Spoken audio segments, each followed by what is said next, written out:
Bonjour mon frère, bonjour ma soeur. Donc comme tu l'as vu, aujourd'hui nous allons parler du terme religiosité. Parce que si tu as eu le temps de suivre ma vidéo sur la vision de la chaîne, je te parle et je te dis que mon désir c'est que tu grandisses, mon désir est que tu sortes de la religion et de la religiosité et tout. Si tu as fait le tour sur le blog, sur les blogs aussi, je parle dans la page à propos du blog. Je te parle aussi, je te demande donc de sortir.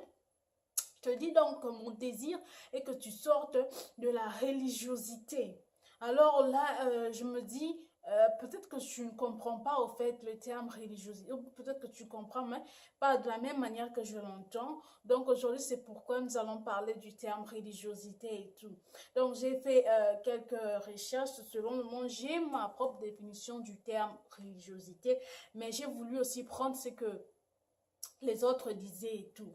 Donc, selon Wikipédia, Wikipédia dit que ce terme, donc religiosité, se réfère à de nombreux aspects de l'activité religieuse d'une population et à l'intensité de celle-ci. Et dit aussi dans une acceptation plus restreinte, elle désigne les rapports qu'entretient un individu avec la religion ou la doctrine religieuse. C'est ce que Wikipédia dit. Donc, il dit que c'est le rapport qu'entretient un individu avec la religion. Donc, quand on parle de la religion, j'ai voulu aussi regarder ce qui signifiait le mot religion. Alors, le dictionnaire Larousse nous dit que religion, c'est ensemble déterminé de croyances et dogmes définissant le rapport de l'homme et le sacré. Il dit aussi c'est l'ensemble des pratiques et des rites spécifiques propres à chacune de ces croyances. Donc, c'est ce que le dictionnaire Larousse dit. Ça dit aussi que quelques personnes considèrent la politique comme une religion. Donc, tu comprends donc que religion, c'est pas seulement le christianisme et tout. Il y a beaucoup de religions dans le monde. Il y a beaucoup de religions dans le monde. Donc, euh, les rapports qu'entretient un individu quelconque avec une quelconque religion, c'est ce que donc que Wikipédia dit être la religiosité. J'ai ma propre définition, comme je te l'ai dit au début, j'ai ma propre définition du terme religiosité selon que le Seigneur a partagé avec moi. Mais je voudrais te donner ma définition. Je voudrais que tu trouves la définition de ce terme par rapport à l'histoire que je veux te donner. C'est l'histoire d'un jeune homme qui s'appelle Micah. C'est un jeune homme imaginaire. Hein. J'ai pris juste le nom comme ça. Micah. Son nom, c'est Micah. Alors, Micah a grandi dans une famille chrétienne. Il a été introduit à la religion chrétienne depuis qu'il était tout petit. Micah a appris à aller à l'église. Il a appris à prier d'une certaine manière. Il a appris à faire des choses d'une certaine manière. Il a appris une certaine morale par rapport à la religion. Micah n'a pas seulement été introduit à la religion, mais il a été aussi introduit à comment se comporter dans la société. Donc, il sait comment saluer les grandes personnes, comment respecter respecter l'autre, et aussi que les grands ont toujours raison, de toutes ces petites choses-là, comment parler à une grande personne, comment s'adresser et tout. Il a aussi été introduit à une façon de faire les choses à l'école. À l'école aussi, on l'a appris une certaine manière de faire les choses. Alors, qu'est-ce que j'essaie de te dire par là? Ce que j'essaie de te dire, c'est que toi et moi, la vérité, c'est que toi et moi, nous sommes des Micah. Nous sommes des Micah, ou du moins nous l'avons été. Nous avons tous appris une manière de faire quelque chose. Nous avons tous été introduits, nous n'avons pas découvert ça par nous-mêmes. Nous avons tous appris comment faire quelque chose. Nous avons tous été introduits à quelque chose. Il y a d'autres choses que nous n'avons pas fait le choix de raisonner, de réfléchir de cette manière-là, mais parce que c'était l'environnement. Nous sommes au fait le produit les produits de notre environnement, les produits de ce que nos parents nous ont appris, les produits de ce que l'Église nous a appris, les produits de ce que n'importe qui a appris, c'est resté dans ta tête parce que lorsque tu étais petit, on t'a montré cette manière-là de faire les choses, cette manière-là d'être.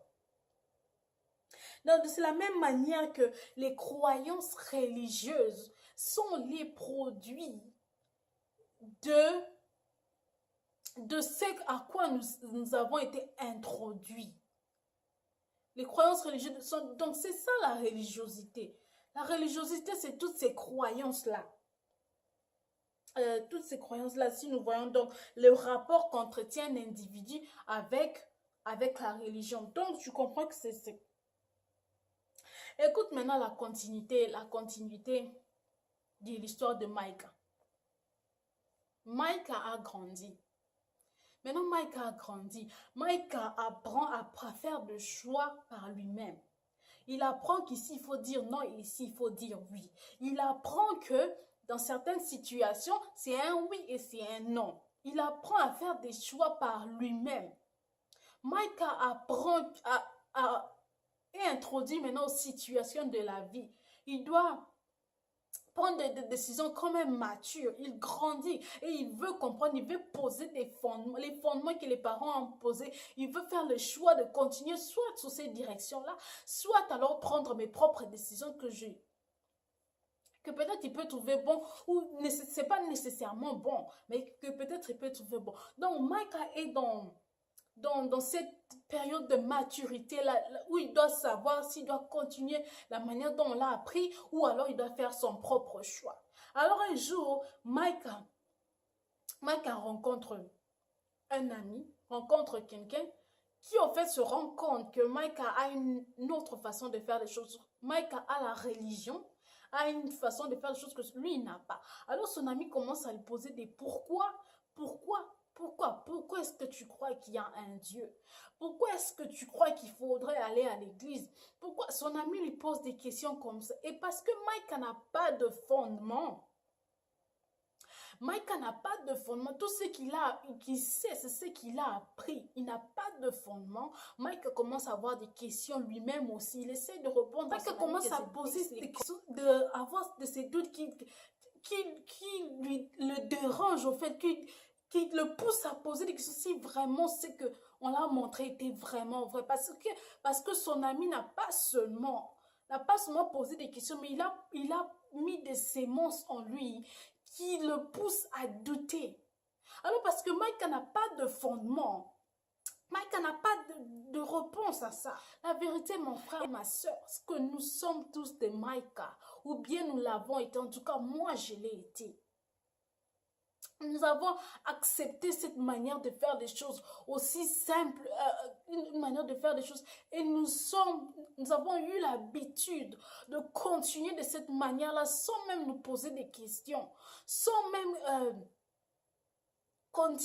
poser des questions pour poser des fondements qui ne seront pas, qui vont pas bouger de notre cœur, de nos cœurs ou quelque chose que ce soit. La vérité, mon frère, la vérité, ma soeur, c'est que si ces doutes ne sont pas encore arrivés dans ta vie, si pendant que tu suis cette vidéo, tu n'as pas encore traversé cette éclipse-là où rien n'a plus de sens, si ce n'est pas encore arrivé, ça arrivera.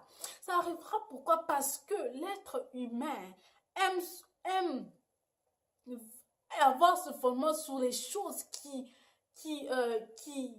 make sense, les choses qui ont un sens. Si ça n'a pas un sens, l'être humain tend à rejeter ça. Donc, si tu n'as pas un fondement sûr de ta foi chrétienne, il y a un jour, un événement, quelque chose va arriver. Ça va tellement te bouger que tu risques de croire que tous ces fondements, toutes ces choses-là ne sont plus vraies. Ne sont plus vraies. Donc, au fait, si tu es dans cette vie chrétienne superficielle, tu risques de tomber dans un doute qui te fera fuir même de l'église. Quand je parle d'église, je parle de l'église avec un grand E. L'église épouse du Christ. C'est pas une église comme ça. Non, c'est l'église épouse du Christ. Ça va te faire fuir de ça. Donc, tu ne veux pas rester dans la religiosité. Tu ne veux pas rester dans cette manière-là de faire les choses sans comprendre. Sans comprendre. Continuer avec ces petites choses-là qu'on t'a appris. Continue à faire des choses parce que c'est une habitude. Maintenant, c'est en toi. Non, parce qu'il y a un jour, ma soeur, où il y aura quelqu'un qui va te poser une question, ou pas seulement quelqu'un qui va te poser, mais il y aura une situation qui arrivera, tu n'auras pas la réponse et ça te fera douter de la foi, de ton fondement que tu avais avec Dieu. Donc, ce que j'essaie de te dire, ma soeur, pour moi, je définis le terme religiosité comme étant, selon la religion chrétienne, comme étant une vie chrétienne superficielle. Et tu ne veux pas avoir cette vie superficielle. Ne remplace pas les pratiques religieuses avec ta relation avec Christ. Qu'est-ce que je veux te dire? Il y a certaines personnes, pour eux, être chrétien, c'est aller à l'église. Pour eux, être chrétien, c'est lire la Bible 3 fois par jour. Pour eux, être chrétien, c'est juste une certaine manière de faire une autre chose. Donc, être chrétien ou ne pas être chrétien, il n'y a pas de différence. C'est juste que moi, chrétien, je vais à l'église et l'autre ne va pas à l'église. Mais au fait, on est pareil. Non, c'est pas ça. C'est pas ça. Tu dois donc mettre des fondements plus profonds que ça. Plus profond que ça. La vie chrétienne n'est pas limitée à une manière de faire les choses. À une manière de faire les choses. Ma soeur, avec le peu que j'ai partagé, mon frère, avec le peu que j'ai partagé, tu comprends donc que il ne faudrait pas rester dans cette vie chrétienne superficielle. Il ne faut pas rester sans fondement. Il ne faut pas rester sans fondement. Écoute un peu ce que le Seigneur dit dans Apocalypse 3, verset 15 à 16, il dit ceci. Je connais tes œuvres. Je sais que tu n'es ni froid ni bouillant. Puisses-tu être froid ou bouillant? Ainsi, parce que tu es tiède et que tu n'es ni froid ni bouillant, je te vomirai de ma bouche. Je te vomirai de ma bouche. Le Seigneur te dit, ne sois pas froid, ne sois pas tiède. Choisis un camp. Ne sois pas tiède. C'est pour ça aujourd'hui, je suis un peu le monde aujourd'hui. Demain, je suis un peu Dieu ici. Tu mélanges le tout. C'est pourquoi il n'y a rien. Il n'y a pas de changement dans ta vie. Il n'y a rien du tout. Tu ne vis rien de surnaturel. Parce qu'en fait, tu es encore partagé. Tu es tiède. Le Seigneur te dit, quitte ça parce que ça ne bénéficie personne. Parce que ces derniers jours, le Seigneur te vomira. Il te vomira. Je vais lire encore un autre texte dans Matthieu 7. Dans Matthieu 7, 22 à 23, le Seigneur dit ceci. Plusieurs me diront ce jour-là, Seigneur, Seigneur, n'avons-nous pas prophétisé par ton nom? N'avons-nous pas chassé des démons par ton nom? Et n'avons-nous pas fait beaucoup de miracles par ton nom? Alors, je leur dirai, ça c'est le Seigneur qui parle, je leur dirai ouvertement, je ne vous ai jamais connu. Retirez-vous de moi, vous qui commettez l'iniquité. Vous qui commettez l'iniquité. Alors ma soeur, tu ne veux pas rester, tu ne veux pas, parce que ça bénéficie, c'est une perte de temps au fait. C'est une perte de temps parce que, au fait, tu choisis Dieu, mais le jour en question, parce que si tu t'appelles chrétien, ça veut dire que je suis Christ. Mais le jour en question devant Christ, Christ lui-même va te dire, je ne te connais pas, retire-toi de moi. Tu vois, c'est une perte de temps. Et aussi, l'ennemi continuera toujours à avoir une parole sur ta vie parce que tu y es partagé. Tu y es partagé. Donc, tu ne veux pas rester. Je ne veux pas rester dans cet état-là. Tu ne veux pas rester dans cette ignorance. Tu ne veux pas rester dans cette vie chrétienne sans fondement. Tu ne veux pas. Je vais m'arrêter ici. Je voulais te donner un peu de ce que doit est vraiment le terme religiosité. Je veux te dire que rester dans la religiosité tue l'esprit de Dieu. Parce que le Saint-Esprit, crois-moi ma soeur, le Saint-Esprit ne demande pas ton avis pour faire quelque chose. Ne demande pas ton avis pour faire quelque chose. Je donne l'exemple. Tu es habitué aller à l'église et avoir une certaine attitude. Pour toi, que les gens tombent, que les gens chantent, que les gens dansent d'une certaine, que les gens sautent quand quand le Saint-Esprit descend profondément sur eux, en puissance sur eux, pour toi, c'est trop bizarre. Mais un jour, tu vas dans une assemblée et la gloire de Dieu descend sur cette assemblée-là, Et tu vois les gens se comporter d'une façon bizarre parce que toi, tu es religieux, parce que toi, tu es dans la religiosité, dans ces trucs superficiels-là. Tu commences à juger, tu commences à avoir un mépris, tu commences à avoir un recul. L'Esprit de Dieu ne va pas faire ce qu'il voulait faire en toi parce que, en fait, tu as arrêté ça par ta religiosité. Tu as arrêté ça par ton attitude. Parce que tu vois que c'est tellement bizarre, c'est tellement... Ce que le Saint-Esprit fait n'est pas toujours compréhensible, c'est pas toujours propre à voir. Parce que ma soeur, tu as mis ton maquillage et tout, tu pars et la gloire de Dieu descend, tu sors comme un monstre parce que tout ton crayon et tous tes trucs que tu as mis ont fondu sur toi parce que le Saint-Esprit est descendu sur toi. Mais parce que je suis religieuse, je me respecte. Je ne peux pas. Donc tu arrêtes l'Esprit de Dieu. Tu arrêtes l'Esprit de Dieu. C'est exactement ce qui s'est passé quand le Seigneur est rentré dans sa propre patrie. Il est rentré dans d'autres villes et tout. Il a fait des miracles. Les aveugles l'ont vu. Les morts sont ressuscités et tout. Dans sa propre patrie, il est venu. On a commencé à le regarder et à dire... Mais c'est pas lui le fils de Joseph et Marie. Mais c'est pas lui le frère de... C'est pas lui. On a commencé à le regarder. Mais ce petit-là qu'on a vu grandir, est-ce qu'il peut apporter quelque chose de bon? Et la Bible dit qu'il n'a pas pu faire. Il n'a pas pu faire autant de miracles qu'il a fait dans d'autres vies. Parce qu'il y avait ce mépris. Ce mépris arrête la manifestation de la puissance de Dieu. Donc tu ne veux pas rester dans la religiosité, tu ne veux pas rester dans cette vie. Je vais donc m'arrêter ici pour cette vidéo, mais je te demande d'être connecté et de suivre la vidéo précédente, la vidéo qui suit celle-ci. Parce que là, je te demande carrément de quitter la religiosité parce que tu dois quitter la religiosité. Donc que Dieu te bénisse et je te dis à très bientôt. Que Dieu te bénisse.